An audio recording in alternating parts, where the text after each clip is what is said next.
يا ربي بالمصطفى بلغ مقاصدنا واغفر لنا ما مضى يا واسع الكرم. السلام علیکم ورحمۃ اللہ وبرکاتہ.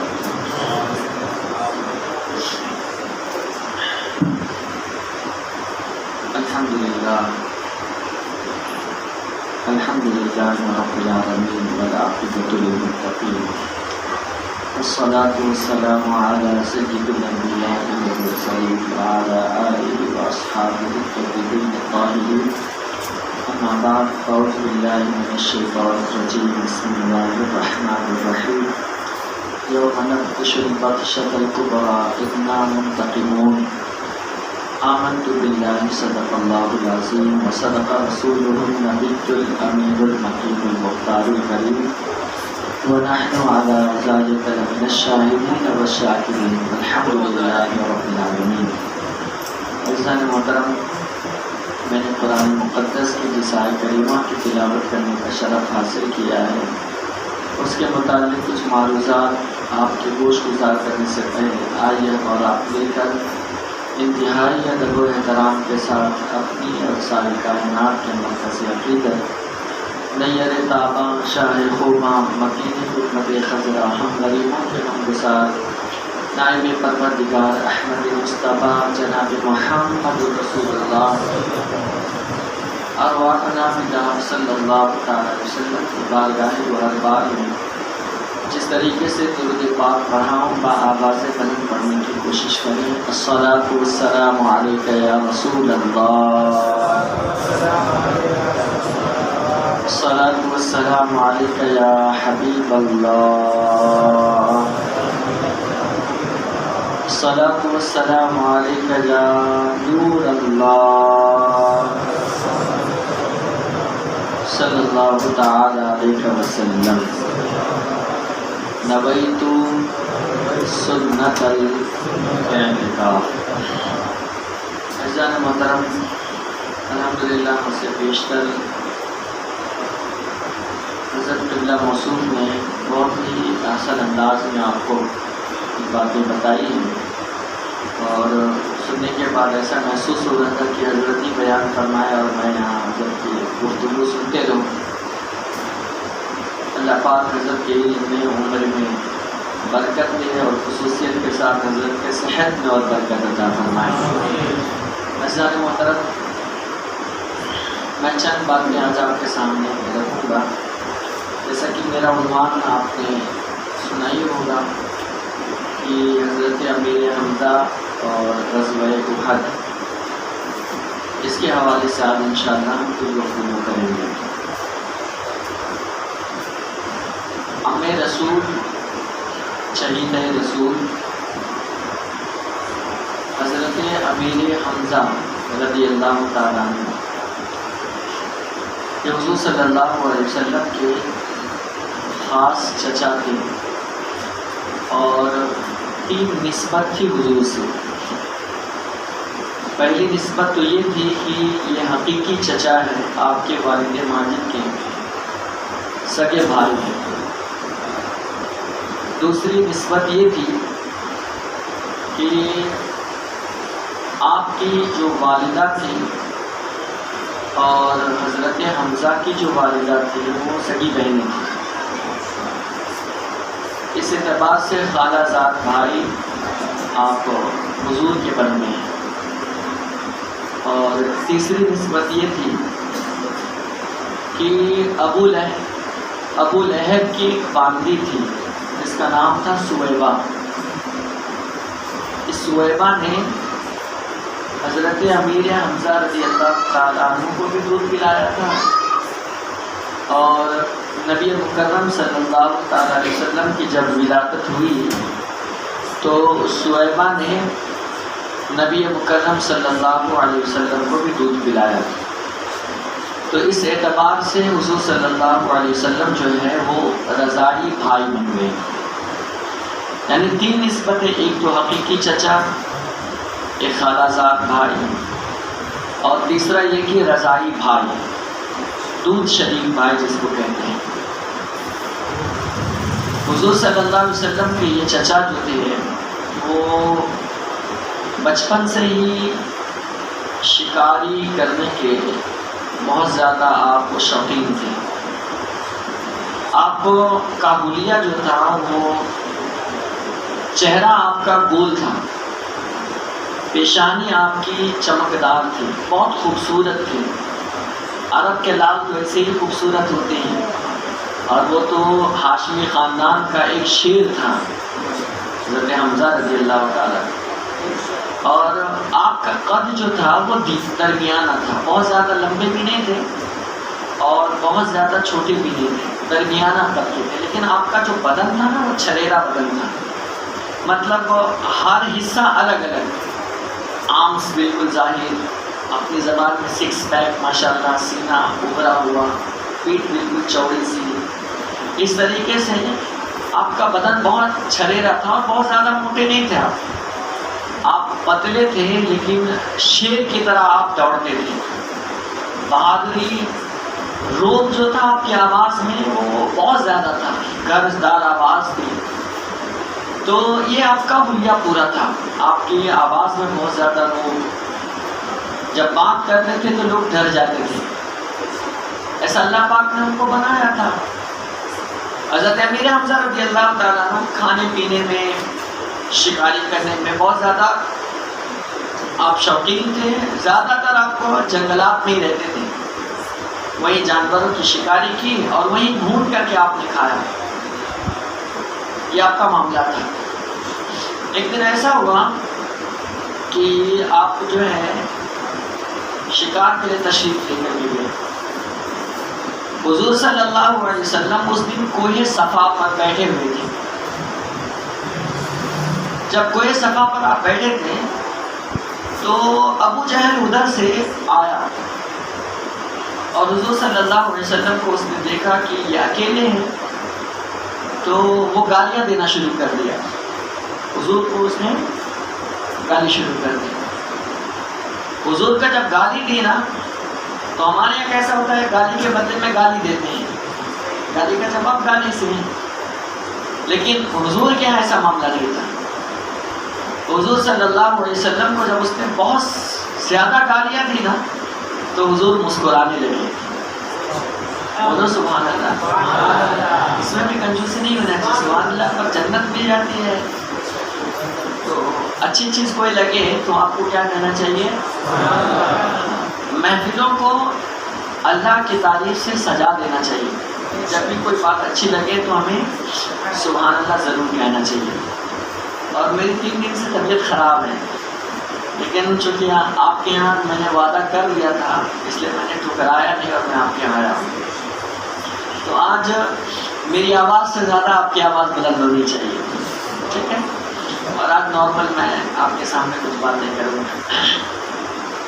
تو اس نے حضور صلی اللہ علیہ وسلم کو بہت گالیاں دی، جو من میں آیا. حالانکہ چچا ہے لیکن گالیاں بہت دی. حضور صلی اللہ علیہ وسلم گالی کا بدلہ گالی سے نہیں دیے، گالی کا جواب گالی سے نہیں دیا، بلکہ آپ مسکرا دیے. جب حضور مسکرائے نا تو وہ اور چڑ گیا کہ ان کو کچھ کرنا چاہیے تھا، لیکن حضور نے کچھ کیا نہیں نا. تو وہ آیا اور اپنی چھڑی سے حضور صلی اللہ علیہ وسلم کو بہت مارا. حضور صلی اللہ علیہ وسلم کے سر پر بھی مارا، جس سے آپ کے جسم سے خون نکلنا شروع ہوا. حالانکہ حضور کی کوئی غلطی نہیں، حضور نے کچھ نہیں کیا تھا، لیکن حضور علیہ السلام کو اتنا مارا کہ حضور کے جسم سے جو ہے نا خون نکلنے لگے، سر سے خون نکلنے لگے. لیکن اتنا ہونے کے باوجود بھی حضور مسکراتے ہی رہے اور آپ نے اف تک کے نہیں کہا، اف تک کے بھی نہیں کہا، کیونکہ اس کے دل میں بغض بھرا ہوا تھا نا. اور ایک چیز یاد رکھیے، جب تک مثال کے طور پر میں ہر مہینے آتا ہوں، میری باتیں آپ کو اچھی لگتی ہیں، اللہ کرے اچھی ہی لگے، کیونکہ دوا جو ہوتی ہے نا ہمیشہ کڑوی ہوتی ہے. اگر حلق کے نیچے اتر جائے تو فائدے مند ہے، اور حلق میں پھنس جائے تو نقصان دہ ہے. تو اگر میری بات آپ نے قبول کر لیا تو میں بہت اچھا ہوں آپ کے لیے. اگر وہ ہضم نہیں ہوا نا تو میں کتنی اچھی بھی تقریر کروں گا، ارے کس مولانا کو تم بلاتے ہو، ان کو بولنے کا تو ڈر ہی نہیں ہے. آپ نے کیسا امام رکھا ہوا ہے، وہ کچھ بھی انڈرسٹینڈ بول کے چلا جاتا ہے. آپ سمجھ رہے ہیں؟ تو اگر آپ کے دل میں میری محبت ہے نا تو ہر چیز معاف ہے. لیکن اگر آپ کے دل میں میری محبت نہیں ہے، آپ کتنا اچھا بھی کچھ کر لینا، حتیٰ کہ اگر خون نکال کر کے بھی آپ قوم کے لیے دے دینا تو یہ کیا کر دیا، خون ہی تو نکالا ہے.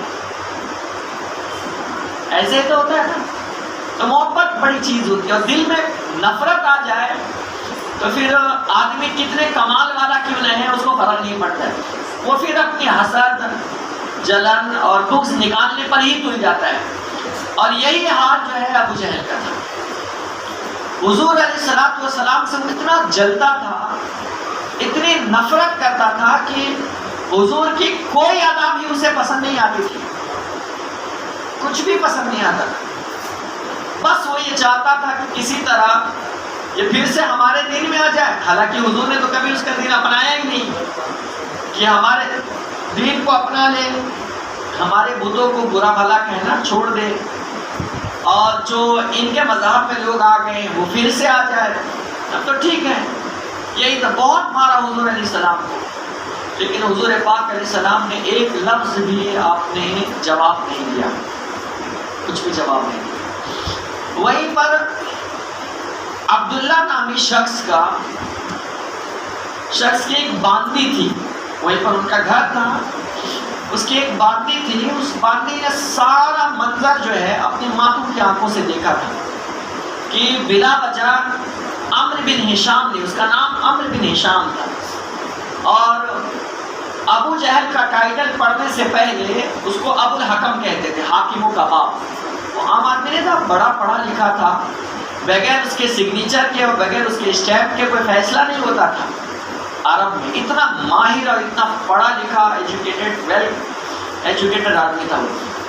لیکن کیا ہوا، اس نے مارا حضور پاک کو اور وہ چلا گیا.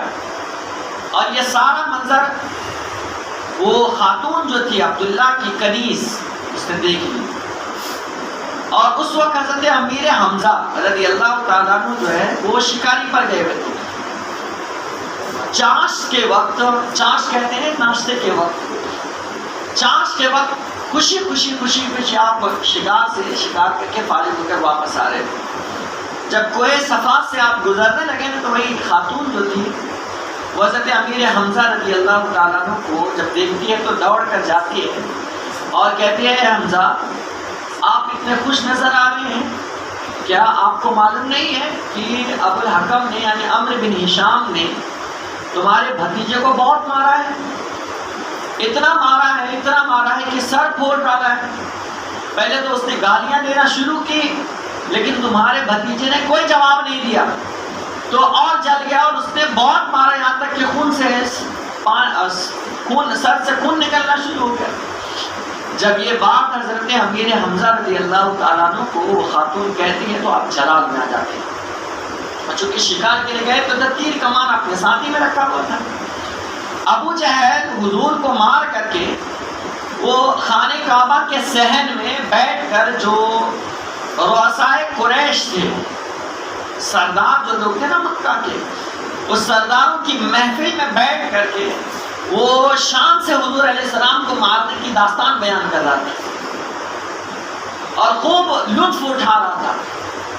ادھر حضرت امیر حمزہ رضی اللہ تعالیٰ عنہ کو جب یہ بات پتہ چلی نا تو آپ جلال میں آئے. اور جب کیونکہ آپ کی عادت تھی جب بھی آپ شکاری سے واپس آتے تھے شکار کر کے تو سب سے پہلے حرم میں جاتے تھے اور خانہ کعبہ کا طواف کرتے تھے. آپ کا معمول یہ تھا، آپ خانہ کعبہ کا طواف، تو آپ گئے ہیں کہا کہ میں پہلے خانہ کعبہ کا طواف کروں گا اور پھر میں بتاؤں گا ابو جہل کو کہ اس نے میرے بھتیجے کو مارا کیسے. جب آپ وہاں گئے خانہ کعبہ کا طواف کیا تو دیکھا صحن میں وہ محفل لگا کر کے بیٹھا ہوا ہے، تو آپ کا خون اور گرم ہو گیا. اور طواف کر کے جو وہاں پر پہنچے ہیں اور ایسا ٹوٹا ہے اس شیطان پر، مردود پر اتنا مارا کہ کہنا سر کے بدلے سر پر حضور کے مارا تھا، اور حضرت امیر حمزہ نے اسی اپنی کمان کے ذریعے سے ایسا سر پر وار کیا کہ اس کے سر کو پھوڑ کر کے خون کا فوارہ نکالا، خون کا فوارہ نکالا۔ اور جانتے ہیں، اور جب مارنے لگے اور جہاں من، کیونکہ اب بہادر تھے، حضرت امیر حمزہ کا مقابل کوئی نہیں تھا اس وقت، ایک عمر کو چھوڑ کر، حضرت عمر کو چھوڑ کر ایسا شیر تو کوئی مکے میں دوسرا تھا ہی نہیں، بلکہ عمر کو بھی جو جواب دے سکے وہ ذات تنہا حضرت امیر حمزہ کی ذات ہے، تنہا حضرت، جہاں سب جس سے ڈرتے تھے اس کا نام عمر ہے، اور عمر جس سے ڈرتا تھا اس کا نام حضرت امیر حمزہ ہے۔ جہاں سب، کیونکہ عمر سے ڈرتے تھے نا، بھی آگے بات آئے گی، حضرت امیر حمزہ ہے، خوب مارا آپ نے، اور کیا کہا میں اشہدو، اور ایک میں اشہدو، میں گواہی دیتا ہوں، بات چینج کر دے تو اشہدو بھی آیا، اشہدو بھی آیا، اشہدو وانا علی دینی، یہ اچھا یہ الفاظ جو نکلے تھے آپ کو غصے سے نکل گیا تھا، آپ نے یوں ہی نہیں نکالا تھا، غصے سے نکل گیا تھا، کہا کہ اے ابو الحکم عمرو بن ہشام سن، میں گواہی دیتا ہوں کہ وہ سچے ہیں، وانا علی دینی، اور میں ان کے دین پر ہوں، میں ایمان لے آیا ہوں، کہہ تو کیا کرتا ہے، میرے ساتھ کیا کرے گا، وانا علی دینی۔ یہ آپ جب کہا نا تو جس گروپ میں آپ بیٹھے ہوئے تھے وہاں بنو مخزوم کے لوگ بھی تھے، تو وہ لوگ کھڑے ہو گئے حضرت امیر حمزہ رضی اللہ عنہ کو مارنے کے لیے، تو ابو جہل نے بھانپ لیا کہ یہ لوگ حضرت امیر حمزہ پر ہاتھ اٹھانے والے، اور ابو جہل کو معلوم تھا کہ اگر حضرت امیر حمزہ پر ان لوگوں نے کسی نے بھی ہاتھ اٹھا لیا نا تو یہ حمزہ ایسا شیر ہے کہ ایک کو بھی نہیں چھوڑے گا، سب کو ختم کر دے گا۔ تو کیا کہتا ہے پتہ ہے، ابو جہل کہتا ہے کہ اے حمزہ ان کو چھوڑ دو، مجھے معاف کر دو، تمہارے بھتیجے کی غلطی نہیں تھی، یہ نے کہا میرا بھتیجا، حالانکہ ان کا اس کا ہی بھتیجا تھا، یہ نے کہا کہ میرے بھتیجے نے کہا کہ اس کے بھتیجے کی، یعنی تمہارے بھتیجے کی غلطی نہیں تھی، بھتیجا بولنا بھی اس نے پسند نہیں کیا تھا، ایسا دشمن تھا، دشمن اسی کو کہتے ہیں، کہا کہ غلطی ان کی نہیں تھی، غلطی میری تھی، ان کو معاف کر دو، چھوڑ دو، مجھے معاف کر دو۔ جب یہ بات کہی نا تب حضرت امیر حمزہ رضی اللہ تعالیٰ عنہ کا غصہ ٹھنڈا ہوا، اور آپ اس کے بعد جب اب اپنے گھر کی طرف، دو روایتیں پیش کرتا ہوں، جب اپنے گھر کی طرف پڑھتے نا اور آپ کو غصہ آپ کا ٹھنڈا ہوا تو آپ سوچنے لگے گا میں نے تو کلمہ پڑھا ہی نہیں ہے، اور میں نے غصے میں وہاں میں نے اقرار کر دیا، میں نے اس دین کو تو ابھی تک جانا نہیں کہ یہ حق ہے کہ باطل ہے، اب میں کیسے تفریق کروں، اب اگر میں اس سلسلے میں کچھ آگے پیچھے کرتا ہوں تو میں تو بڑا پچھتاؤں گا، اب کروں تو کروں کیا کروں۔ گھر گئے بے چین پورا دن، رات میں سونے کی کوشش کر رہے ہیں کہ کسی طرح مجھے نیند آ جائے، نیند ہی نہیں آ رہی تھی، جب وہ بے چین اور بے قرار ہو گئے تو صبح اٹھتے ہیں اور سب سے پہلے مصطفیٰ جان رحمت کی بارگاہ میں تشریف لاتے ہیں اور کہتے ہیں کہ اے میرے بھتیجے، میری تکلیف کو اور میری پریشانی کو تمہیں دور کر سکتے ہو، میری الجھنوں کو تمہیں ختم کر سکتے ہو۔ کہا بتائیں چاچا کیا بات ہے؟ کہا کہ میں غصے سے ایسے مذہب کو قبول کر لیا ہوں کہ جس کے بارے میں مجھے خود نہیں پتا ہے کہ یہ صحیح ہے یا غلط ہے، کیا تم اس مذہب کے بارے میں میری رہنمائی کر سکتے ہو؟ کہا بالکل۔ کہا کون سا مذہب آپ نے قبول کیا؟ کہا تمہارے مذہب کو۔ کہا تمہارے مذہب کو میں نے قبول کر دیا ہے، کیا ذرا تم مجھے اس کی حقانیت کے بارے میں کچھ سمجھا سکتے ہو؟ اب آپ ذرا سوچئے، یہاں پر حضرت قبلہ صاحب نے آپ کو سمجھایا تو وہ بات آپ کے دل میں بیٹھ گئی، ان کی زبان میں اتنی چاشنی، ان کی بولی میں اتنی مٹھاس، وہاں تو سید الرسول ہے، وہاں تو امام الانبیاء ہے، وہاں تو جان آدم ہے، وہاں تو مبشر و نذیر ہے، وہاں تو طٰہٰ و یاسین ہے، وہاں تو وہ چہرہ ہے جس چہرے کو میرا خدا بھی محبت کی نگاہ سے 100 مرتبہ دن میں دیکھا کرتا ہے۔ زبان اس کی ہے، کلام اللہ کا ہوتا ہے. وہ سمجھا رہے ہیں. حضور سمجھائے کسی کو اور اسے ہدایت نہ ملے، حضور سمجھائے کسی کو اور ہدایت نہ ملے. اب سامنے امیر حمزہ اور ادھر میرے مصطفیٰ جان رحمت، عقل و دانش کے وہ سردار امام الرسول نے جب قرآن پڑھ کر کے اور ہدایات کے الفاظ آپ نے سمجھانے لگے نا، تو ابھی چند ہی لفظ آپ نے کہے تھے حضرت امیر حمزہ سے کہ فوراً آپ نے کہا اشہد انک رسول اللہ، کہ اے بھتیجے میں گواہی دیتا ہوں کہ آپ اللہ کے سچے رسول ہیں. مجھے کلمہ پڑھائی اور دائرہ اسلام میں داخل کر دیجیے. کیونکہ حضور سمجھا رہے ہیں. یہ میرے رسول پاک کی شان ہے. اور ایک دوسری روایت بھی ملتی ہے کہ ابو جہل کو آپ نے خوب مارا اور مار کر کے چچا کے پاس آئے، بھتیجے کے پاس آئے، حضور کے پاس، اور کہا میں نے تمہارے دشمن کا بدلہ لے لیا. تو سرکار نے فرمایا مجھے اس سے تھوڑی نا خوشی ہے کہ تم ان کو مار کر آئے. کہا آپ کی خوشی کس میں ہے؟ کہا میری خوشی یہ ہے کہ جب آپ کلمہ پڑھ لیں گے تو میں خوش ہو جاؤں. تب امیر حمزہ نے کہا کہ ٹھیک ہے، مجھے کلمہ پڑھائی اور دائرہ اسلام میں داخل کر دیجیے. یہ دو الگ الگ روایت ہیں.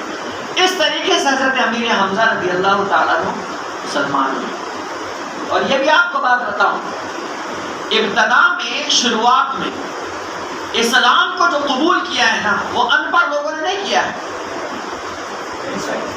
اسلام کو آپ غور کریے گا، اسلام کی حقانیت ہے.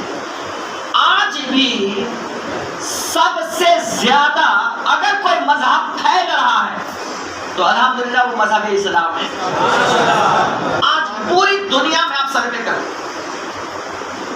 کوئی آسمان میں جا کر کے کلمہ قبول کرتا ہے، پلین میں رہ کر کرتا ہے، کوئی زمین کے اندر تہ میں جا کر کے کرتا ہے، کوئی فرعون کی لاش پر ریسرچ کرتے کرتے کلمہ پڑھتا ہے، تو کوئی نبی پاک کے شہر کو دیکھ کر کلمہ پڑھتا ہے، تو کبھی کوئی نبی کے واقعے کو سن کر کلمہ پڑھتا ہے، تو کوئی نبی کی سیرت کو پڑھ کر کے کلمہ پڑھتا ہے.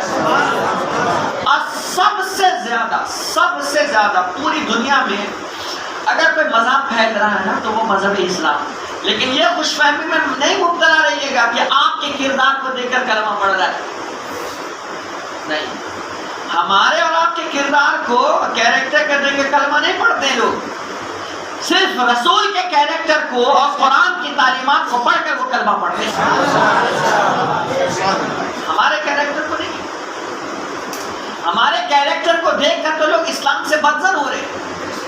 ہمارے کیریکٹر کو دیکھ کر تو لوگ ہم کو ڈاکو، زانی، بدکار، جھوٹا، مکار، ٹیررسٹ، نہ جانے کیا کیا ہم کو کہتے ہیں ہمارے کردار کو دیکھ کر. اور لوگ کیا سمجھتے ہیں، جو ان کا کیریکٹر ہے وہ ان کے نبی کا کیریکٹر ہے، جو ان کا کیریکٹر ہے وہ ان کے قرآن میں لکھا ہوا ہے، جو ان کا کیریکٹر جو ان کے حدیث میں لکھا ہوا ہے. تو آپ کو ایز اے پریزنٹ ہونے کی صورت میں آپ کو قرآن کا حصہ سمجھتے ہیں، اور وہ یہ سمجھتے ہیں کہ یہ عملی تفسیر ہے اس کی. تو آپ کو بھی ویسے ہی رہنا چاہیے کہ کبھی کبھی آپ کے کسی عمل سے آپ کا سارا دین بچ جاتا ہے، اور کبھی کبھی آپ کے ایک چھوٹی سی حرکت سے آپ کا سارا دن چلا جاتا ہے. ایک مسلمان جو ہے ایک بس میں سفر کر رہا تھا، اور ایک کنڈکٹر جو اس میں رہتا ہے، یہ ٹکٹ والا، اس نے اسلام کے بارے میں بہت کچھ پڑھ رکھا تھا، بہت ریسرچ کی تھی، اور الحمدللہ وہ سب چیزوں کا پابند ہو گیا تھا. ایک چیز اس کی باقی رہ گئی تھی کہ مسلمان جو ہے کبھی امانت میں خیانت نہیں کرتا ہے. امانت میں کبھی خیانت، سچا مسلمان جو ہوگا وہ کبھی امانت میں خیانت نہیں کرے. اور اس کو یہ چیز آزمانی تھی، کہاں آزماؤں اسے موقع نہیں ملا. اتفاق سے بس میں ایک مسلمان چڑھا اور سیٹ پر بیٹھ گیا. اس نے ٹکٹ مانگی کہ کہاں کے لیے ٹکٹ چاہیے، تو کہا کہ فلاں جگہ کے لیے مجھے ٹکٹ دے دو. اس نے ٹکٹ دیا. جب وہ پیسہ دیا نا تو کچھ چھٹے ہوتے نا، 2 روپیہ 5 روپیہ چھٹے، تو جتنا اس کا پیسہ بنتا تھا اس سے 1 روپیہ ایکسٹرا بڑھا کر کے اس مسلمان کو دے، اور کہا اسی کے ذریعے میں اس کو آزما دوں. جب چھٹا پیسہ واپس کیا نا تو مسلمان دیکھتا ہے میری ٹکٹ تو اتنے کی ہے، اس میں پیسہ تو 1 روپیہ زیادہ ہے. سوچا یار یہ لوگ ایسے بھی میرا پیسہ 1-2 روپیہ یہ لوگ کھاتے ہی، میں لے لیا تو کیا فرق ہے. شروع میں اس کے دماغ میں یہی آیا، ہوتا نا ہمارے دماغ میں بھی کہ ٹرین والے ایک 4 آنا کم نہیں کرتے، میں 4 آنا کیوں دوں، اگر اس کا آئے تو ہم رکھ لیتے ہیں، ہمارا بہت لوٹا ہوا ہے، ایسا ہوتا ہے نا، دماغ میں آتا ہی ہے۔ تو اس نے شروعات میں یہی سوچا، یہ لوگ بس والے تو ایسے ہی بہت کرتے ہیں، جان بوجھ کر کے 19 پیسہ 61 پیسہ 62 پیسہ پیٹرول پمپ میں جائے نا تو 3 لیٹر کا 322 روپے اور 61 پیسہ، 61 پیسے کہاں سے جائے گا، تو اب لام والا 62 دینا پڑتا ہے۔ تو یہ سب دماغ میں ہمارے چلتے رہتا ہے۔ تو ایسے اس کے دماغ میں بھی آیا کہ 1 روپیہ اس نے ایکسٹرا دے دیا ہے تو کیوں دوں اس کو واپس، رکھ لیتا ہوں، کسی کو پتہ بھی نہیں چلے گا۔ لیکن تھوڑی دیر میں اس کے دماغ میں فوراً یہ بات آئی کہ یار تو مسلمان ہے اور تیرے نبی نے تو تجھے یہ تعلیم دی ہے کہ کبھی کسی کے امانت میں خیانت نہیں کرنا۔ وہ فوراً اس کنڈکٹر کو بلایا اور کہا بھائی صاحب یہ جو پیسہ آپ نے چھٹا دیا ہے نا، غلطی سے 1 روپیہ آپ نے مجھے واپس دے دیے ہے، یہ 1 روپیہ آپ لے لیجیے۔ تو کنڈکٹر نے کہا کہ نہیں، میں نے غلطی سے نہیں دی تھی، میں نے جان بوجھ کر کے دیا تھا۔ کہا کیوں؟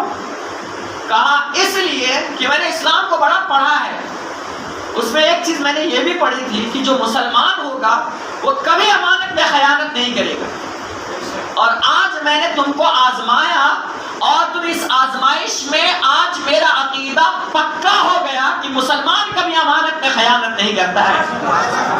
وہ انسان جب وقت سے اترتا ہے تو اللہ کی بارگاہ میں فوراً سجدے میں گر جاتا ہے اور کہتا ہے اللہ تیرا شکر ہے کہ تو نے مجھے 1 روپیے کے بدلے میں نے اسلام کو بچا لیا، 1 روپے کے بدلے میں اسلام کو بچا لیا، ورنہ آج تو میں 1 روپے کے بدلے میں اسلام کو بیچ دیتا۔ اور آج مجھے بتاؤ، آج ہم اپنی حرکتوں سے، اپنے کردار سے، اپنے کیریکٹر سے، اپنے لہجے سے، اپنے گفتگو سے، اپنے کاروبار سے، اپنی حرکتوں سے آج نہ جانے کتنی مرتبہ ہم نے اسلام کو بیچ دیا ہے اور کتنی مرتبہ ہم نے اپنے اسلام کو برباد کیا ہے، اس کا اندازہ ہمیں پتہ نہیں ہوگا کہ ہم نے کتنی مرتبہ کیا ہے، کتنی مرتبہ ہم نے کیا ہوگا۔ اسلام کے تحفظ کا خیال رکھو، اپنی ذات کے ذریعے سے اسلام کو برباد مت کرو۔ نہ جانے کوئی مشرک یا کافر آپ سے کس انداز سے مل رہا ہوگا، آپ کو پتہ نہیں ہے، آپ تو 1000 مرتبہ جھوٹ بول دیتے ہوں گے، لیکن ہو سکتا ہے کہ وہ تمہیں آزما رہا ہوگا کہ مسلمان تو کبھی جھوٹ نہیں بولتا ہے، مسلمان اپنے پڑوسی کا کتنا خیال کرتا ہے۔ میرے رسول کے بغل میں، حسنین کریمین کے گھر کے بغل میں یہودی ہوتا، اگر حضور پر کوئی ظلم کرتا تو حضور ان پر ظلم کرنے کے بجائے بیمار پڑ جاتے تو ان کی عیادت کے لیے حضور جایا کرتے۔ حسنین کریمین کے گھر پر کچرا پھینکا جاتا تھا، پتہ ہے آپ کو؟ ایک دن نہیں پھینکا تو آپ گئے اور کہا کہ کیوں نہیں پھینکا، تو پتہ چلا کہ بیمار تھے تو آپ عیادت کے لیے گئے، تو دیکھ کر کے وہ معافی مانگنے لگا، کہا کہ ہم تو آپ کو تو بہت غلط سمجھتے تھے، لیکن آج ہمیں احساس ہوا کہ مسلمان وہ ہے جو دوسروں کے تکلیف کا سبب نہیں بنتا ہے، بلکہ وہ دوسروں کے غم میں شریک ہو کر اس کے غم کو ہلکا کرتا ہے اور کلمہ پڑھ کر کے مسلمان ہوا ہے۔ اور ہم یہ ہے کہ اپنی ذات سے لوگوں کو ستاتے ہیں، اپنی ذات سے دھوکہ دے کر اسلام کو برباد کرتے ہیں، تو مسلمان ایسا نہیں ہوتا ہے۔ مسلمان اپنی سیرت سے، اپنے کردار سے وہ لوگوں کے دلوں میں اسلام کو بٹھاتا ہے۔ کوئی بھی موقع ہے، ماحول کیسا بھی ہو، آپ اسلام کو مت چھوڑو۔ جاتے ہیں کھانے کے لیے، شادیوں میں جاتے ہیں، بفے کا سسٹم ہوتا ہے، جس کو اپنے ہاتھ سے لینا ہے، جو لینا ہے کھاؤ۔ سب ماڈرن لوگ رہتے ہیں، ویسٹرن کلچر رہتا ہے، سب کھڑے کھڑے کھاتے ہیں اور عیاشی کے ساتھ وہاں سب کچھ چلتا ہے۔ لیکن اگر ایسے موقع پر آپ اپنے سر کو ڈھانک لیں، کھڑے ہونے کے بجائے آپ بیٹھ کر کے کھائیں، بظاہر وہ ان میں سے کچھ جو ہوں گے ایرے گہرے وہ آپ کو حقیر سمجھیں گے، لیکن اس عمل کی وجہ سے اللہ کی نظر میں آپ اتنے باوقار بن جاؤ گے کہ چلو گے زمین پر تو اس کی آہٹ اللہ پاک آسمانوں میں فرشتوں کے درمیان کرے گا۔ فَاذْكُرُونِي أَذْكُرْكُمْ وَاشْكُرُوا لِي وَلَا تَكْفُرُونَ، کہ تم مجھے یاد کرو تو میں بھی تمہیں چرچا کروں گا، اور تم اپنے مجلس میں یاد کرو گے، اللہ پاک آپ سے بہتر مجلس میں اللہ پاک آپ کا تذکرہ کرے گا. وہ فرشتوں کے درمیان کرے گا کہ دیکھو میرے بندے کو، جہاں سب گناہ میں ملوث ہے لیکن میرا ایک بندہ ایسے ماحول کے اندر بھی میرے نبی کی سنت کو چھوڑا نہیں ہے. وہ بیٹھ کر کھا رہا ہے، وہ بیٹھ کر پی رہا ہے، وہ سنت کے انداز سے کھا رہا ہے، وہ سنت کے انداز سے پی رہا ہے. اس کا کردار کتنا اعلیٰ ہے. آفس میں جہاں پر ہر آدمی غلط راستے پر جا رہا ہے لیکن وہ بندہ کتنا اچھا ہے کہ وقت پر نماز پڑھتا ہے، شریعت و سنت کا پابند نہیں. تو بہرحال میں یہ کہہ رہا تھا کہ ابتدائے اسلام میں بھی جو ہے نا، لوگوں نے اسلام کو قبول کیا تو ان پڑھ لوگوں نے قبول نہیں کیا، پڑھے لکھے لوگوں نے قبول کیا. اسلام کو پڑھا ہے. اور سب سے پہلے جوانوں میں، آزاد مردوں میں جس نے اسلام کو قبول کی ہے وہ حضرت ابوبکر صدیق تھے. آپ مجھے بتاؤ وہ ان پڑھ تھے؟ ان پڑھ تھے؟ نہیں. بڑے تاجر تھے، ویل ایجوکیٹڈ تھے.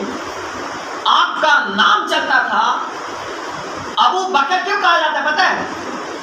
2-3 تفسیریں ہیں اور اس کے واقعات بیان کیے. ایک تو وجہ یہ بتائی کہ ایک بکر نام کا آدمی تھا جو آدمی کا نسل کو بتاتا تھا چہرہ دیکھ کر، کہ آدمی کو دیکھ لیا تو کہہ رہا یہ حبشی ہے، یہ دیکھ لیا تو یہ بنا فلاں قبیلے کا ہے، یہ دیکھ لیا تو فلاں قبیلے کا، یہ دیکھ لیا تو فلاں قبیلے کا. وہ چہرہ دیکھ کے بتا دیتا تھا بکر آدمی.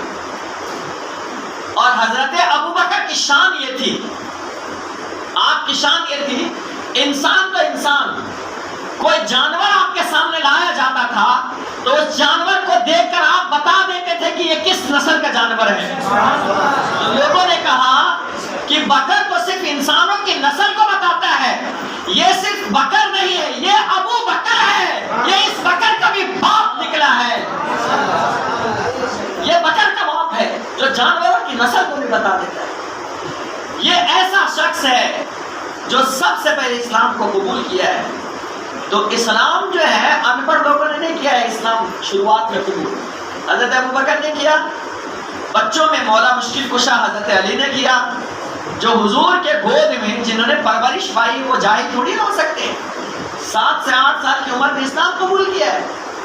حضرت خدیجہ رضی اللہ تعالیٰ عنہ جن کو علم بھی تھا، تاجرہ بھی تھی، باوقار بھی تھی، ملکہ بھی تھی، سب کچھ تھا، وہ بھی ان پڑھ تھوڑی نہ تھی، انہوں نے بھی سب سے پہلے اسلام کو قبول کیا. حضرت ابوبکر صدیق مسلمان ہوئے، تجارت کی منڈی میں گئے. حضرت عثمان غنی جو تاجروں کے بادشاہ تھے، جیسے ہی سمجھایا اسلام کی حقانیت بتائی، آپ نے کہا کہ سچ کہا ابوبکر تم نے، اس اسلام سے اچھا کوئی دین نہیں ہے. حضور کی بارگاہ میں لائے، فوراً کلمہ پڑھایا اور مسلمان بنوا دیا. تو ابتداً سلیم الفطرت جتنے لوگ تھے، پڑھے لکھے اور سمجھدار لوگ تھے، اسلام کی حقانیت کو دیکھ کر سب نے اسلام قبول کرنا. بلکہ اسی طرح ایک اور واقعہ ملتا ہے اور وہ نام ہے حضرت طفیل بن عمرو دوسی. طفیل نام ہے. یہ قبیلہ دوس کے سردار تھے، جیسے ابو جہل سردار تھا نا مکی کا، تو طفیل نامی قبیلہ دوس کا سردار تھا. اور طفیل کی اور ابو جہل کی لنگوٹیا یاری دوستی تھی. جب یہ مکہ شریف آئے نا حضرت طفیل، تو ابو جہل بھاگتا ہوا گیا اور خوب زہر اگلا حضور کے بارے میں. خوب زہر ہوتا ہے نا کہ بدگمانی بہت خطرناک چیز ہوتی ہے. آپ کتنے بھی اچھے ہو اور آپ کے آنے سے پہلے اگر کسی نے کسی کے بارے میں کان بھر دیا نا آپ کے دوست میں، تو آپ اس سے ملنا پسند نہیں کرو گے. وہ کتنی اچھی بات بھی کرے گا نا، بولے مکاری کر رہا ہے، اور اس کی پوری اصلیت تو مجھے پہلے سے، حالانکہ اس کے بارے میں ابھی نہ دیکھا ہے، نہ اس کو سنا ہے، نہ اس کے ساتھ رہا ہے، بس دوسرے کی سنی سنائی بات پر جو ہے نا وہ اعتبار کرنے لگ جاتا ہے. ایسے ہی ہوتا ہے نا، غلط فہمی جس کو کہتے ہیں. تو ابو جہل نے کیا کیا، گیا اور اپنے دوست کو طفیل بن عمرو دوسی کو خوب بھڑکایا. کہا کہ میرا بھتیجا جو ہے نا جادوگر ہو گیا ہے اور اس نے ایک نئے مذہب کا اعلان کر دیا ہے، اور وہ ایک ایسی کتاب پڑھتا ہے نا جو جادو کی کتاب ہے. اور کہا کہ جو آدمی اس کو سنتا ہے نا تو اس کا ہو جاتا ہے، اپنے باپ دادا کے مذہب کو، اپنے خاندان کو، اپنے قبیلوں کا سب کو چھوڑ چھاڑ دیتا ہے. اتنا بھر دیا کہ طفیل بن عمرو دوسی کا کہنا ہے کہ جب میں حرم سے آتا جاتا نا کان میں روئی ٹھوس لیتا تھا. کہ کہیں اس جادوگر کی آواز میرے کانوں میں نہ پڑ جائے. یہ ایسا کرنے لگا اور تقریباً 1 مہینے تھا طفیل بن عمرو دوسی. جب اتفاق ایسا ہوا، کہتے ہیں نا خدا کسی کو چن لیتا ہے نا تو کسی نہ کسی ذریعے سے اللہ اس کو ہدایت ضرور عطا فرماتا ہے. ہدایت موقع یاد دیکھیے گا، آپ کو ایک ہی بار اللہ ہدایت دیتا ہے، سمجھنے کا موقع عطا فرماتا ہے. آپ سمجھ گئے تو بہت اچھا، ورنہ آپ کو آپ کے حال پر چھوڑ دے گا. کبھی کبھی ایک مجلس آپ کی زندگی بدل دے گی. سمجھنے کے لیے ایک نصیحت بھی کافی ہوتی ہے. آپ سمجھ کوئی سارا قرآن سمجھانے کی ضرورت نہیں پڑتی، اور نہیں سمجھنا ہو آپ پورا قرآن پڑھ ڈالو تو آپ سنیں گے کم، کھائیں گے زیادہ. سنو تو یہ کوشش کرو کہ اللہ پاک اس پر مجھے عمل کرنے کی توفیق عطا فرمائے. کوشش کرو کہ تو کامیابی ملے گی. نہیں تو پھر تقریر تو بڑی اچھی ہوئی، بڑا مزہ آیا، لیکن آپ کی اپنی زندگی میں کیا ہوا یہ بھی سوچنا چاہیے. تو بہرحال ایک دن ایسا ہوا کہ حضور علیہ الصلوۃ والسلام جو ہے خانہ کعبہ کے سامنے اپنا رخ انور چہرے اطہر کر کے قرآن پاک کی تلاوت کر رہے تھے.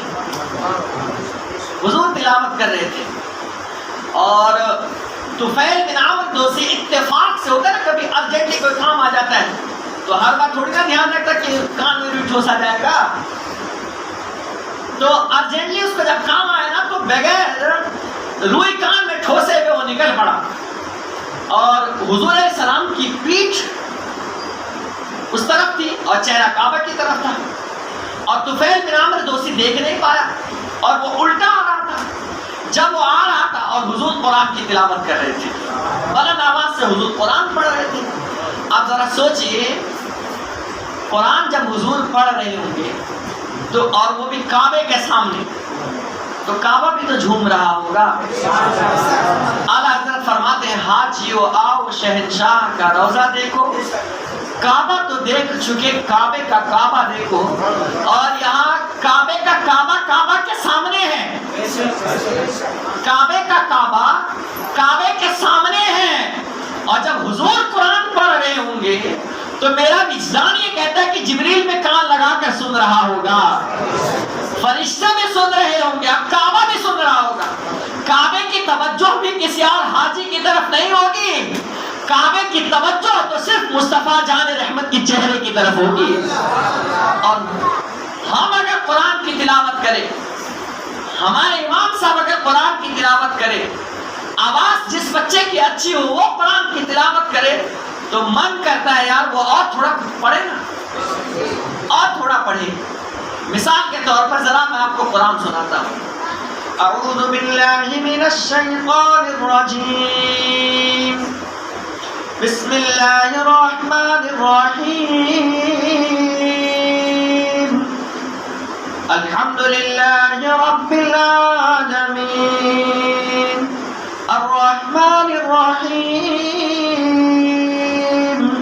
مالک یوم الدین، ایاک نعبد و ایاک نستعین، اهدنا الصراط المستقیم، صراط الذین انعمت علیہم غیر المغضوب علیہم ولا الضالین.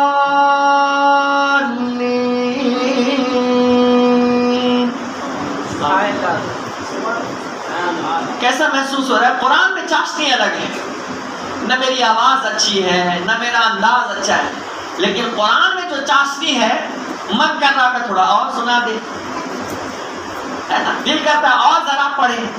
آپ ذرا سوچئے جب ہم ایرے گہرے لوگ قرآن جس کی آواز اچھی نہیں ہے وہ پڑھے تو آپ کو اچھا لگتا ہے، تو وہ امام الانبیاء جن کے صدقے میں حضرت داؤد علیہ السلام کو جو آواز دی گئی تھی، جب حضرت داؤد علیہ السلام قرآن پڑھتے تھے، زبور کی تلاوت کرتے تھے، تو 2 کلومیٹر تک کے جانور، پرندے، ہوا، سب کچھ اپنی جگہ پر ٹھہر جاتے تھے اور سب حضرت داؤد علیہ السلام کی آواز کو سن کر کے بے ہوش ہو جاتے تھے.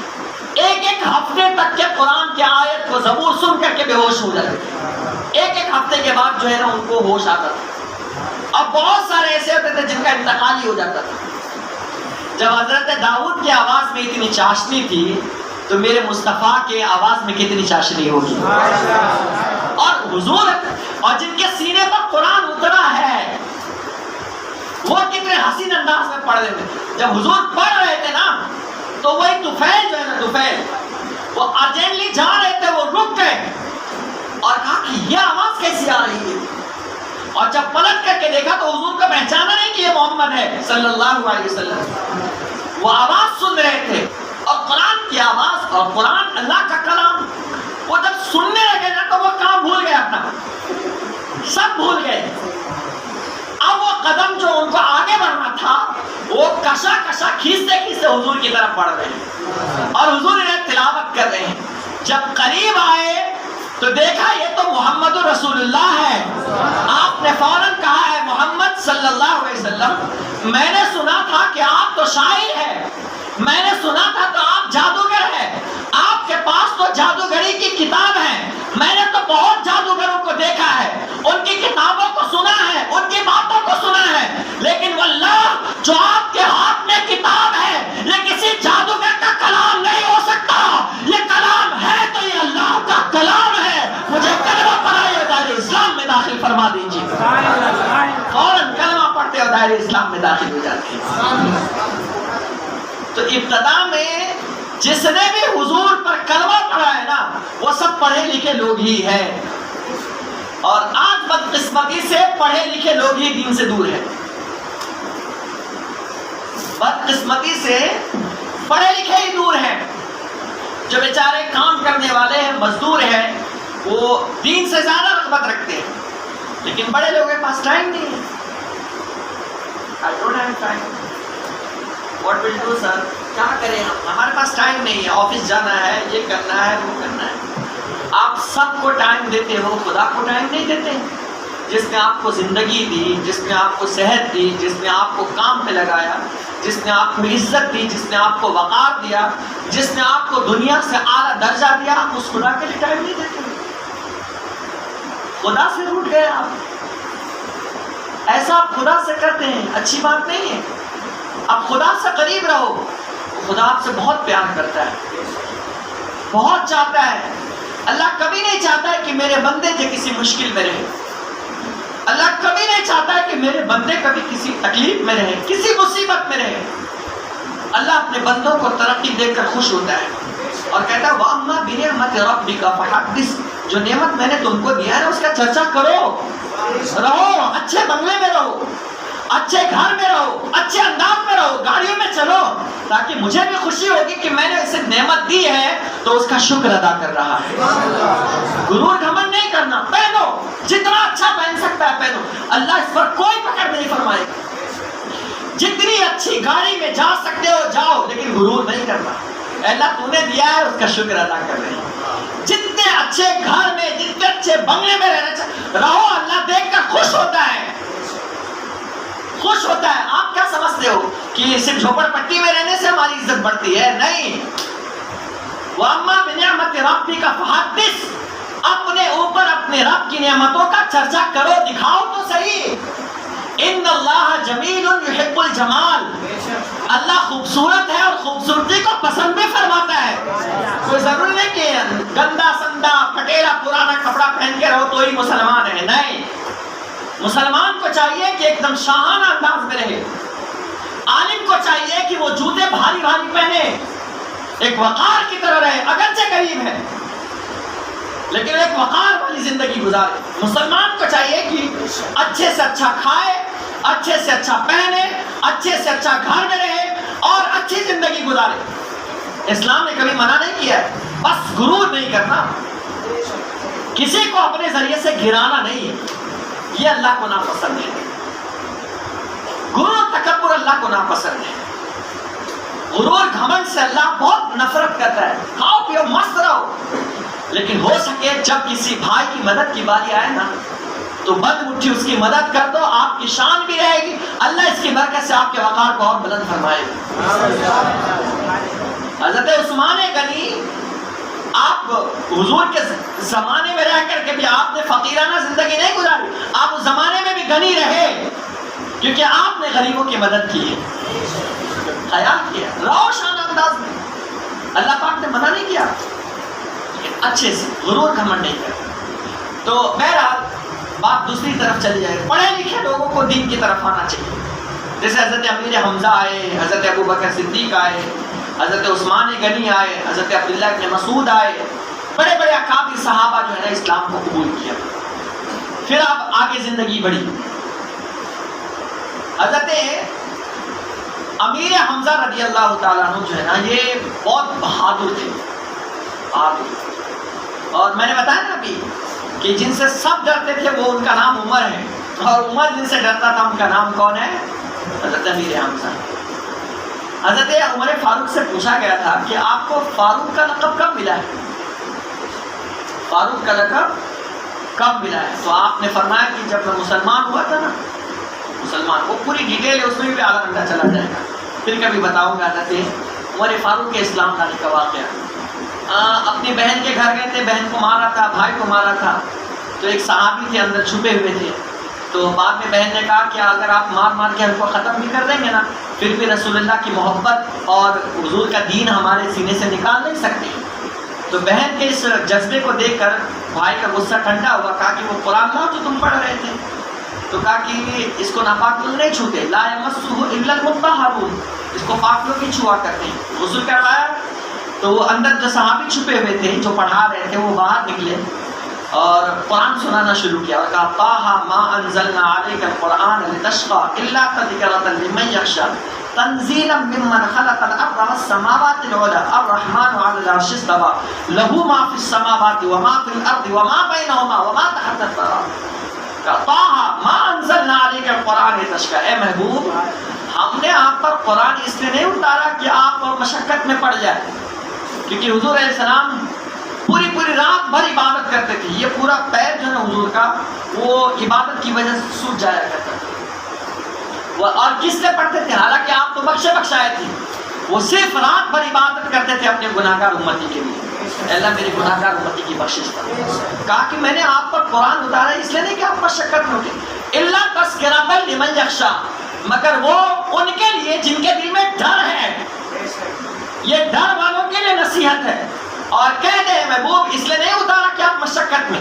تنزیل ممن خلق الارض والعلی والسماوات العلی, کہ اس قرآن کو تو اس نے اتارا ہے. آپ کا رب تو وہ ہے, آپ کیوں مشقت میں آتے؟ آپ کا رب وہ ہے جس نے اس قرآن کو اتارا, جس نے زمین کو بھی پیدا کیا ہے اور آسمان کو بھی پیدا فرمایا ہے. آسمان کو لہو ما فی السماوات الرحمن علی العرش استویٰ, کہ وہ رحمان ہے. رحمان جو ہے نا یہ رحم سے بنا ہے. ایک ہوتا ہے بگ, ایک ہوتا ہے بگر, اور ایک ہوتا ہے بگیسٹ. کریکٹ. نارمل مارنے والا, زیادہ مارنے والا اور بہت زیادہ مارنے والا. بڑا, زیادہ بڑا اور بہت بڑا. رحم نارمل مہربانی کرنے والا, اور رحم زیادہ رحم کرنے والا, اور اب رحمان بہت زیادہ رحم کرنے والا. تو فرمایا اے محبوب آپ پر قرآن میں نے اس لیے نہیں اتارا کہ آپ مشقت میں پڑے. آپ ذرا مجھے دیکھیں میں کون ہوں. میں اب رحمان ہوں.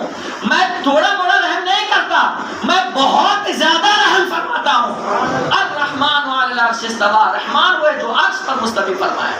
لہو ما فی السماوات وما فی الارض وما بینہما وما تحت الثری, جو کچھ زمین میں ہے, جو کچھ آسمان میں ہے, اور جو کچھ گیلی مٹی کے نیچے, وہ سب کچھ میرے اللہ کا ہے. آپ جب یہ آیت تلاوت کی نا تو حضرت عمر فاروق نے کہا کہ اس وقت نبی کہاں ہے؟ اس وقت کہا کہ اس وقت دار ارقم میں. آپ چلے, آپ کی بہن, آپ کی بہنوئی اور وہ صحابی اور حضرت عمر فاروق. جب چلے وہاں پہنچے تو دروازہ بند تھا, کھڑکی بند تھی, اندر تربیت چالو تھی. جب وہاں پہ دروازہ کھٹکھٹایا اور تو کھڑکی کھول کر کے صحابہ نے دیکھا تو عمر ہے, اور ننگی تلوار وہ نیام میں رکھنا بھول گئے تھے. تو صحابہ کرام دیکھ کر ڈر گئے, سہم گئے کہ اب ہمارا, کیونکہ عمر آئے ہیں, تلوار لے کر آئے ہیں, ننگی تلوار ہے, ارادہ کچھ ٹھیک نہیں لگتا ہے. تو صحابہ ڈر گئے اور سب پیچھے ہٹ گئے. اب حضرت امیر حمزہ جلال میں آئے. اس کو کہتے ہیں بہادروں کا بہادر. جہاں سب سہم جائے وہاں کسی کی بہادری دکھے اسے کہتے شیر, اور اسی کا نام کہا جاتا ہے حمزہ. اسے کہا جاتا ہے. کہا کون ہے؟ کہا کہ حضور عمر آئے ہوئے. عمر ہے. تو کہا کہ کیا ہو گیا؟ کہا ان کے ہاتھ میں ننگی تلوار ہے. تو کہا ڈر کیوں رہے ہو تم لوگ؟ کہا ان کے ہاتھ میں ننگی تلوار. حضور بیٹھے ہوئے. جواب کون دے رہے ہیں؟ حضرت امیر حمزہ. وہ بہادر ام رسول, رسول اللہ کے چہیتے. کہا کیا ہوا؟ کھولو دروازہ. حضرت امیر حمزہ نے کہا جہاں 39 صحابہ تھے 39, 38 صحابہ میں کسی کی ہمت نہیں ہے, طاقت نہیں ہوئی کہ وہ کہے دروازہ کھولو, لیکن تنہا حضرت امیر حمزہ تھے. کہا کھولو دروازہ, دیکھتا ہوں کون ہے. اگر عمر اچھے ارادے سے آیا ہے تو ہم ان کا استقبال کرتے ہیں, لیکن اگر عمر غلط ارادے سے آیا ہے تو میں حمزہ اسی کی تلوار سے میں اسی کی گردن کو اڑا دوں گا. کھولو دروازہ. پتہ یہ چلا جہاں سب جس سے ڈرتے ہیں اس کا نام عمر ہے, اور عمر جس سے ڈرتا تھا اس کا نام حضرت امیر حمزہ ہے. اور دروازہ کھولا گیا تو نظریں نیچی تھی. میرے مصطفیٰ کھڑے ہو گئے. چادر رحمت سینے کندھے پر آپ نے جو رکھا تھا دوش مبارک پر, اسے لیا اور خود استقبال کے لیے حضور کھڑے ہو کر آگے بڑھتے ہیں. یہ بھی ایک یہاں سے سبق ملتا ہے حضرت کہ اگر ہمارے یہاں کوئی آئے, کوئی بھی بڑا انسان ہو یا کوئی بھی انسان ہو, ہمیں ان کا رسپیکٹ دینا چاہیے, ان کی عزت کرنی چاہیے. اگرچہ میں عالم ہوں تو ایسا نہیں کہ میں, ہمارے سامنے کوئی آتا ہے تو ان کی بھی عزت ہے, ان کا احترام ہونا چاہیے. اور یہ شرف اور یہ سنت میرے رسول پاک کی ہے, یعنی عزت دینی چاہیے. عزت دینے سے عزت ملتی ہے. کسی کے احترام سے احترام پلٹ کر, کل شیء یرجع الی الاصلیہ, ہر چیز اپنے اصل کی طرف پلٹ کر آتی ہے. کل اناء یترشح بما فیہ, ہر برتن سے وہی ٹپکتا ہے جو اس میں ہوتا ہے. ہر برتن سے وہی ٹپکتا ہے. دوسروں کو عزت وہی دیا کرتے ہیں جس کے پاس عزت خود ہوتی ہے. جن کے پاس خود عزت نہیں ہوتی وہ دوسروں کو عزت کیا دیں گے؟ اس لیے دوسروں کو عزت دینا سیکھو, دوسروں کو وقار دینا دیں. چھوٹے ہو, بڑے ہو, امیر ہو, غریب ہو, سب کو عزت دو جیسے میرے رسول پاک نے دیا ہے. حضور کھڑے ہوتے ہیں, آگے بڑھتے ہیں, استقبال کرتے ہیں.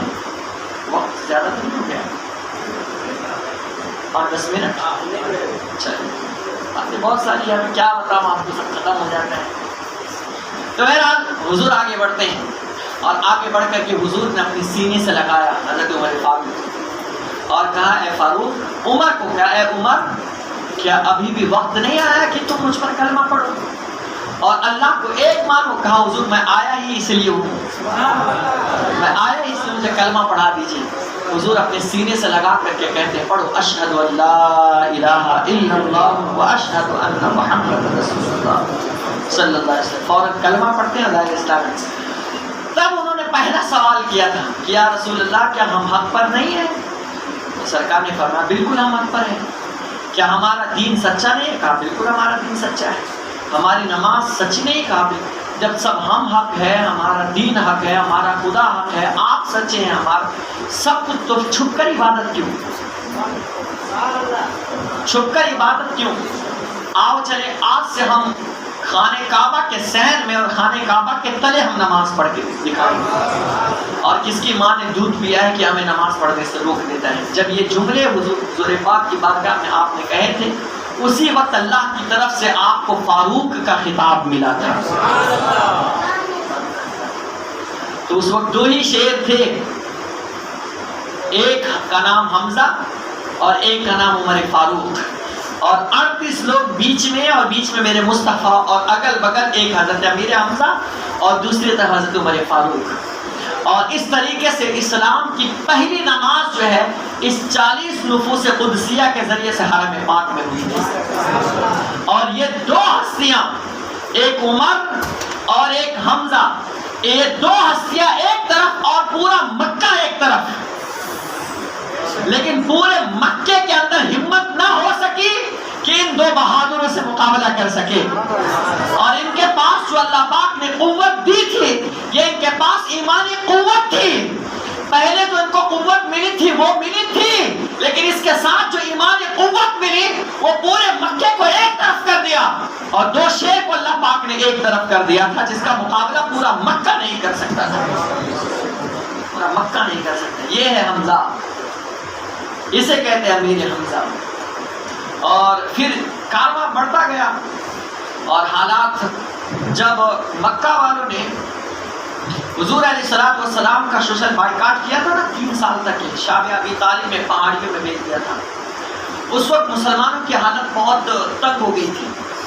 اس وقت حضور علیہ الصلوۃ والسلام کے جو صحابہ کرام تھے اور گھر والے تھے، پتے کھا کھا کر کے گزارا کرتے تھے، یہاں تک کہ کچھ صحابہ کا کہنا یہ ہے کہ اگر ہمیں کوئی نرم چیز زمین سے دکھتی تھی نا تو اندھیرے میں ہم اٹھا کر کے ہم اسے کھا لیتے تھے، اور ہمیں پتہ بھی نہیں، آج تک کے معلوم نہیں کہ وہ چیز تھی کیا۔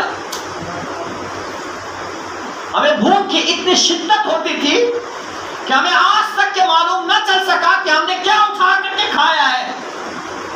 ہمارے ساتھ ایسا ہوا، لیکن اس 3 سال میں حضور نے ایسی تربیت کی تھی صحابہ کرام کو، ایسی تربیت کی، حضور کو موقع ملا تھا تربیت کرنے کا، ایسا بہادر بنا دیا تھا، ایسا بہادر بنایا تھا کہ غزوہ بدر میں پہلی جنگ جو بڑی اسلام کی ہوئی تھی، ایک طرف 313 ہے تو دوسری طرف 1000 ہے، لیکن ایک بہادر، اچھا جب لڑنے گئے تھے سب سے پہلے بدر میں تو 3 تھے، ایک حضرت امیر حمزہ، ایک شیر خدا حضرت علی المرتضیٰ، اور ایک حضرت ابو عبیدہ بن جراح، یہ 3 پہنچے تھے، اور ادھر سے عتبہ، شیبہ اور یہ سب لڑنے آیا تھا۔ حضرت امیر حمزہ نے ایک ہی تلوار میں، اور حضرت علی نے ایک ہی تلوار ایسی چلائی کہ ہندا کے باپ کو، عتبہ کو ایک ہی جگہ پر مارا کہ زمین پر کاٹ کے گرا تھا، ایک بار میں ختم کر دیا۔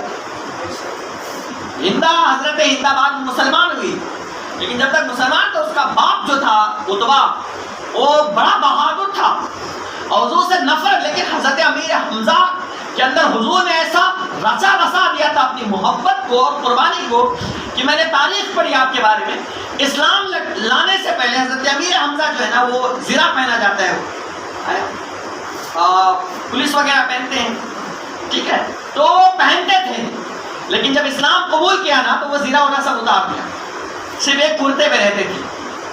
تو کسی نے حضرت امیر حمزہ سے کہا کہ تم اپنی جان کو موت کے گھاٹ میں ڈال کر تمہیں خدا کا خوف نہیں ہے، تم کو اللہ سے ڈر نہیں لگتا کہ اللہ کی بارگاہ میں مرو گے تو کیا جواب دو گے؟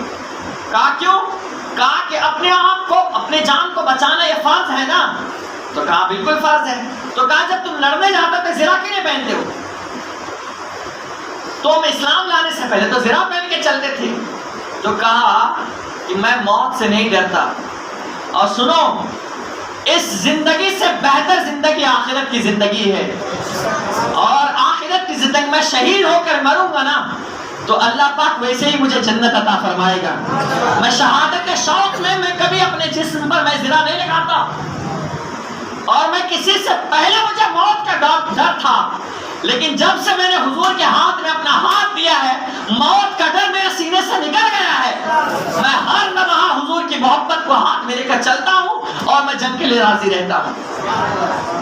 آپ کا معاملہ تو آپ نے بدر میں بھی یہ بہادری دکھائی، اور 70 لوگوں کو آپ سب مل کر کے آپ نے ختم کیا تھا، اور مسلمانوں کی پہلی جیت ہوئی تھی۔ اس کے بعد احد کی باری آئی تھی۔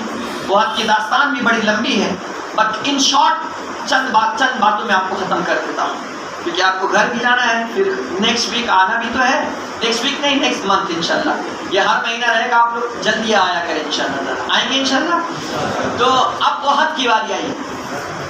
احد میں 3000 لوگ یہ کفار کی طرف سے تھے، مسلمان کی طرف سے ایک ہی 1000 تھی، اور بھی 1000 میں سے مقام شود پر یا شوات پر 2 الگ الگ ہے، 300 منافق عبداللہ بن ابی جو تھا وہ 300 منافق جو ہے نا لے کر کے نکل لیا، اور اس نے کیا کہا، اصل میں مشورہ یہ ہوا تھا کہ ہم کہاں پر لڑیں، مدینہ پاک کے اندر لڑیں یا مدینہ پاک سے تھوڑا باہر جا کر کے لڑیں۔ تو صحابہ کرام کا مشورہ یہ ہوا کہ یہاں ہماری بہن بیٹیاں سب ہیں، تو یہاں لڑنے سے بہن بیٹیوں کی عزت جانے کا ڈر رہے گا، تو ایسا کرتے ہیں کہ ہم کیا کریں گے، مدینے پاک سے باہر والے حصے میں ہم جا کے لڑیں گے. سب کا مشورہ ہو گیا اور منافقین کو چونکہ بہانا چاہیے تھا تو انہوں نے کیا کہا, ان کو لڑنے سے جان کو مروانا نہیں تھا اور حضور سے تو جلتے تھے, کہا کہ نہیں ہم کو اندر لڑنے کا تھا. اور مقام شود پر گئے تو ان لوگوں نے کہا کہ ہم نہیں لڑیں گے کیونکہ ہمارے مشورے کی قدر نہیں کی اور بہانہ بنا کر 300 لوگوں کو نکال لیا. اب بچے 700 اور ادھر کتنے 3000, وہاں 200 گھوڑے 400 ہاتھیاں کم و بیش, سب کے پاس اسلحہ فوجا اور یہاں کچھ بھی نہیں نہ کے برابر. پھر بھی اللہ کے رسول نے ہمت نہیں ہاری. سرکار علیہ السلام نے 50 لوگوں کو عبداللہ بن جبیر کے حوالے سے, آپ عمرہ کرنے حج کرنے گئے آپ لوگ, ایک چھوٹا سا پہاڑ ہے اور ایک جبل احد ہے, احد پہاڑ. سرکار نے احد پہاڑ کے بارے میں فرمایا کہ یحبہ و یحبنا, یحبنا و نحبہ. کیا کہا احد پہاڑ کے بارے میں کہ یہ احد پہاڑ مجھ سے محبت کرتا ہے اور میں بھی اس سے محبت کرتا ہوں. سرکار فرماتے 4 پہاڑ ایسے ہیں جو جنتی پہاڑ ہے. 4 پہاڑ, ایک جبل احد اور ایک طور اور ایک ہے جبل لبنان.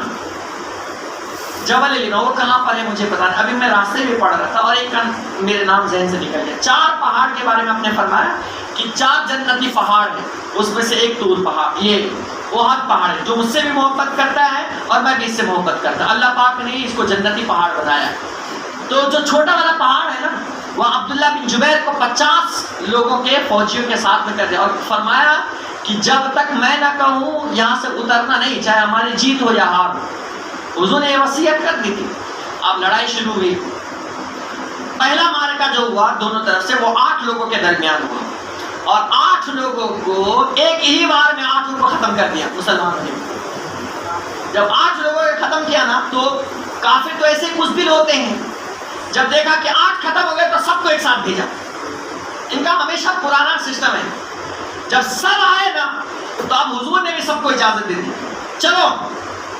جب سب چلے, شیر خدا حضرت امیر حمزہ, حضرت علی, حضرت ابو بکر صدیق, حضرت ابو دجانہ تو کیا بہادر تھے. ابو دجانہ کی کبھی داستان اکیلے ان کا بیان کروں گا, ایسے بہادر تھے. چل دیے. حضرت سعد بن ابی وقاص, حضرت مصعب بن عمیر, یہ سب تھے. 10 سے 15 منٹ, آدھے گھنٹے کے اندر 3000 فوج یا 700 اور 700 میں سے 50 ادھر لگا دی, 650. 650 مل کر کے 3000 پر ایسی چڑھائی کی نا کہ آدھے گھنٹے کے اندر سب کو گھرا کر کے بھگا ڈالا. آدھے گھنٹے کے اندر مسلمان فتحیاب ہو گئے تھے, آدھے گھنٹے کے اندر. اب ہوا یوں, جب یہ لوگ نکل پڑے نا تو مسلمانوں نے دیکھا کہ بہت دور جا چکے, اب آنے کی کوئی امید نہیں.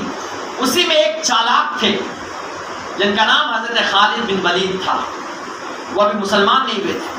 انہوں نے کیا کیا کہ وہ پیچھے سے 70 کے قریب لوگوں کو کم و بیش اپنی ایک فوج جھنڈ بنا کر کے وہاں پہاڑ کے پیچھے سے لے آئے اور ادھر مسلمان مال غنیمت, اسلحہ, زرہ, ان ساری چیزوں کو جمع کرنے میں لگ گئے. وہ جو 50 لوگوں کو حضور نے تعین کی تھی نا, کہا تھا کہ چاہے ہم ہارے چاہے ہم جیتے, چاہے ہم ہارے چاہے ہم جیتے, تم کو آنا نہیں جب تک کہ میرا حکم نہ آ جائے. لیکن دیکھا ان صحابہ کرام میں نے کہ سب تو چلے گئے, اب تو کوئی سوال ہی نہیں. تو اس میں سے آدھے اتر آئے, آدھے کیا 40 لوگ اتر آئے. کتنے 40. اور وہ عبداللہ بن جبیر کہتے رہے حضور نے منع کیا ہے مت اترو مت اترو, لیکن انہوں نے نہیں مانا, کہا کہ سب تو چلے گا, ختم ہو گیا, ہم لوگ بھی جا کے مال غنیمت جمع کرتے ہیں. 40 اتر آئے اور سب مال جمع کرنے میں لگے ہوئے تھے نا. تو حضرت خالد بن ولید پھر پیچھے سے وار کیا اور وار کیا ایسا کہ افراتفری مچ گئی, کیونکہ سب تلواریں تو سب اندر ہے, سب گھوڑے سے اترے ہوئے, کچھ بھی نہیں بچا ہوا ہے. اب پیچھے سے حملہ ایسا کیا کہ اس میں 70 صحابہ کرام شہید ہوئے اور اسی میں حضرت امیر حمزہ, حضرت مصعب بن عمیر, حضرت غسیل الملائکہ, حضرت حنظلہ, یہ سب بڑے بڑے صحابہ کرام شہید ہوئے. اب ان سب کی الگ الگ داستان ہے, کم سے کم مجھے 2-3 گھنٹہ چاہیے بتانے کے لیے یہ پورے واقعات ان کی داستان کو. بہرحال سنیے, ہوا یوں کہ اسی بیچ میں ایک شکل تھی, ایک صورت تھی جو ہے حضرت مصعب ابن عمیر. مصعب ابن عمیر کی صورت رسول اللہ کی صورت سے ملتی جلتی تھی، کیونکہ ان کے پردادا جو تھے مصعب ابن عمیر کے اور حضور کے پردادا عبد مناف کے والد، یہ دونوں ایک ہی تھے. تو حضرت مصعب ابن عمیر اور حضور کی صورت ملنے کی وجہ سے کافر نے جب مصعب ابن عمیر کو شہید کیا نا، تو لوگ کیا سمجھے یہ رسول اللہ ہے صلی اللہ علیہ وسلم، اور اسی میں افواہ اڑا دی کہ رسول اللہ بھی شہید ہو گئے معاذ اللہ. جب یہ شہید کی خبر اڑی نا تو بہت سارے صحابہ نے سوچا کہ اب تو حضور چلے گا، اب ہمارا کیا کام. اب وہ میدان چھوڑ کر بھاگ گئے اور تیسرے دن واپس آئے. کچھ لوگوں نے سوچا کہ اب کیا کرے، کہا کہ اب اس زندگی کا کوئی فائدہ نہیں، اب حضور گئے تو اب ہماری یہ زندگی چاہے. اب وہ لڑنے لگے. اور کچھ ایسے تھے جو حضور کے بغل میں تھے، اس میں ابو دجانہ، حضرت علی، حضرت عمر، حضرت ابو بکر صدیق، یہ سب صحابہ کرام جو ہے حضور کو گھیرے ہوئے تھے. اور اسی میں سعد بن ابی وقاص تھے. سعد بن ابی وقاص یہ 17 سال کے جوان تھے. کتنے سال کے؟ 17 سال کے جوان تھے. آپ کو ان کے بارے میں 2 منٹ میں بتاتا ہوں. سعد بن ابی وقاص وہ صحابی رسول ہے کہ میرے رسول اپنے دست اقدس سے ان کو تیر دیتے تھے اور کہتے تھے علمی آسات، اے سعد تیر چلاؤ. کہتے تھے اے سعد سنو، ہر صحابی مجھے کہتا ہے فدا کبھی ابھی وہ امی انت یا رسول اللہ، میرے ماں باپ آپ پر قربان ہو. ابو بکر نے کہا میرے ماں باپ آپ پر قربان ہو، عمر نے کہا میرے ماں باپ آپ پر قربان ہو. ہر صحابی نے کہا، لیکن اے صاحب سن، سب نے کہا میرے ماں باپ آپ پر قربان ہو یا رسول اللہ، لیکن میں محمد کہتا ہوں فدا کا بھی ابھی وہ امی انت یا سعد، اے سعد تیری شخصیت وہ ہے جہاں ہر صحابی کہے کہ میرے ماں باپ تجھ پر قربان ہو. اے سعد سن، میں محمد رسول اللہ کہتا ہوں کہ میرے ماں باپ اے سعد تجھ پر قربان ہو، تجھ پر قربان ہو. سعد کی شخصیت وہ تھی، 17 سال کے جوان تھے، لیکن اس جوان سے میرے رسول کہہ رہے ہیں میرے ماں باپ تجھ پر قربان ہو، آمینہ جیسی ماں تجھ پر قربان ہو. ایک جوان اگر چاہے تو اسلام کا نقشہ بدل سکتا ہے. اسلام اگر چاہے، ایک نوجوان اگر چاہے اسلام کو عظمت دلا سکتا.